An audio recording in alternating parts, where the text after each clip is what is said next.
غزوہ ہند حضرت عیسیٰ علیہ السلام کے ساتھ جہاد بالسیف اور حضرت امام مہدی کے ساتھ جہاد کو کچھ لوگوں نے جھٹلانا شروع کر دیا ہے، کیا یہ صحیح ہے؟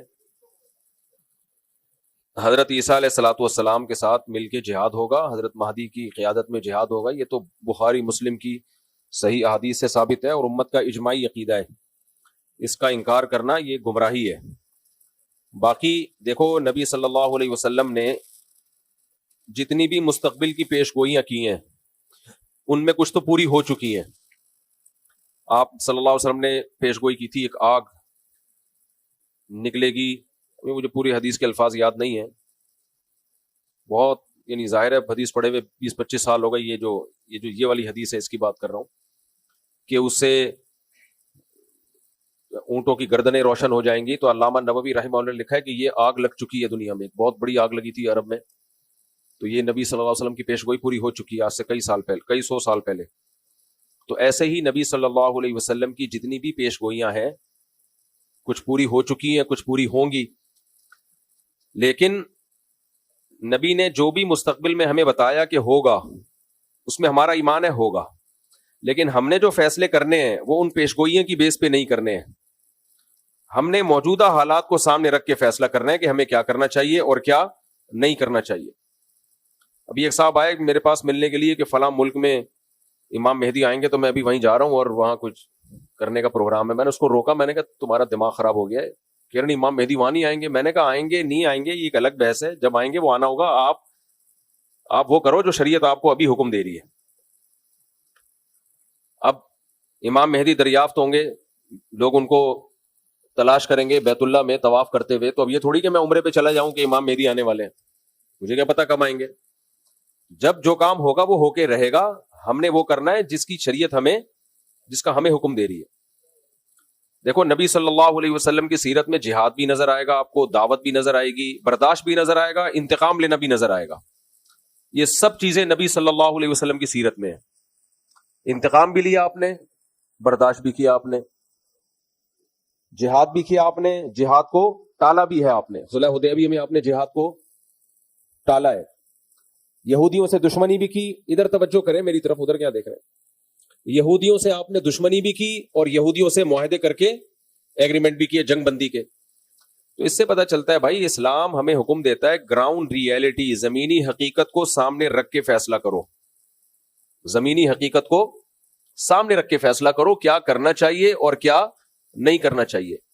تو دو میدان ہیں جو اسلام نے ہمیں دیے ہیں، ایک میدان ہے دعوت کا اور ایک میدان ہے جہاد کا۔ تو جہاد کے میدان میں یہ فیصلہ کرنا پہلے ضروری ہے کہ کہاں ہوگا کہاں نہیں ہوگا، اس کے اسباب کیا ہیں آپ کے پاس۔ نبی صلی اللہ علیہ وسلم نے مکہ میں 13 سال جہاد نہیں کیا، اسباب نہیں تھے۔ نوح علیہ السلام نے 950 سال جہاد نہیں کیا، اس لیے کہ 40-50 لوگ پوری قوم سے نہیں لڑ سکتے تھے۔ بنی اسرائیل نے حضرت موسیٰ علیہ الصلوۃ والسلام جب تک نہیں آئے فرعون کے خلاف بغاوت نہیں کی، اور موسیٰ علیہ السلام کے آنے کے بعد بھی بغاوت نہیں ہوئی ہے۔ کیوں؟ فرعون بہت طاقتور تھا، وہ بنی اسرائیل کے بچے ذبح کر رہا تھا، تو جو قوم اپنے بچے ذبح ہونے سے نہیں بچا سک رہی، وہ اس کے خلاف تلوار لے کے کیسے چڑھ جاتی فرعون کے خلاف؟ اتنا طاقتور تھا۔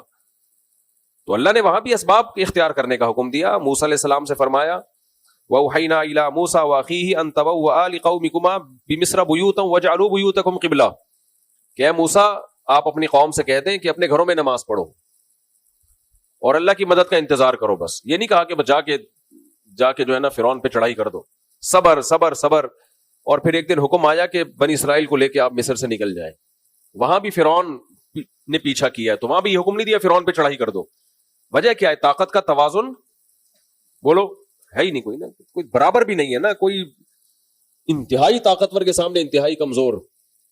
ہاں کہیں معجزہ ہو گیا تو ایک الگ بات ہے کہ کمزور کو اللہ نے بہت زیادہ طاقتور پہ غالب کر دیا، یا اللہ نے خود حکم دیا ہو کمزور کو کہ براہ راست کے لڑو، تو پھر تو لڑنے کے علاوہ کوئی آپشن نہیں ہے جب تک آسمان سے وحی نہیں آ جاتی۔ تو وہاں پھر اللہ کا حکم یہی ہے ان یکم منکم مئۃ یغلبوا مئتین، 100 اور 200 کا ریشو کم از کم ہونا چاہیے، آدھی طاقت ہونی چاہیے۔ آدھی بھی نہیں ہے تو پھر اجازت نہیں ہے لڑنے کی، اتنی طاقت ہو تو جا کے کرو یہ کام، ورنہ آرام سے بیٹھے رہو، اس سے بھی جاؤ گے جو ہے۔ تو اس لیے اس وقت جہاں جہاد ہے وہاں تو ہے، ہم اس کے منکر نہیں ہیں، لیکن جہاں جہاد نہیں ہے وہاں لڑائی کا میدان گرم کرنے سے مسلمانوں کا نقصان زیادہ ہوگا, مسلمانوں کو فائدہ نہیں ہوگا, کیونکہ تمہارے پاس کچھ ہے نہیں لڑنے کے, تم اپنا دفاع کر لو, بہت بڑی بات ہے. ابھی تو اپنے ملک کو بچا لو بس. اور ہمارے یہاں کہتے ہیں ملک پہ ادھر جا کے چڑھائی کر دو. ادھر چڑھائی کرو گے کن میزائلوں سے؟ امریکہ سے میزائل لے کے امریکہ پہ چڑھائی کرو گے؟ امریکہ تمہیں جہاز دے گا اپنے اوپر چڑھائی کرنے کے لیے؟ تو ابھی اپنے ملک کو بچا لو کسی طریقے سے, اس کی سالمیت خطرے میں ہے. ابھی سب سے بڑا جہاد یہی ہے کہ ملک بچا لو آپ. تو دوسرا میدان ہے دعوت کا.